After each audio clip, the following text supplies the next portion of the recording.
Penginapan di Kota Pagar Alam menerapkan protokol kesehatan secara ketat untuk mengantisipasi penyebaran kasus COVID-19 di kota ini.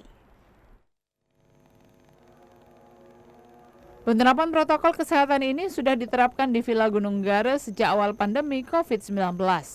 Ketika tamu masuk untuk menginap, sudah disiapkan tempat cuci tangan dan sabun, serta disediakan juga hand sanitizer. Pengamanan pengunjung yang akan menginap ini sangatlah penting, karena yang akan menginap merupakan orang dari luar kota Pagar Alam. Manajer Villa Gunung Gara, Yadi Rustam mengungkapkan masa pandemi ini membuat penurunan pengunjung yang datang hingga 60%. Hotel kami sudah mempersiapkan semua kesiapan prokes, tempat cuci tangan, hand sanitizer, masker, termasuk alat pengukur suhu badan gitu, suhu tubuh. Dan kemudian himbauan kepada pengunjung. Pihak pengelola terus melakukan himbauan kepada pengunjung yang akan menginap di villa agar kondisi tubuhnya haruslah sehat.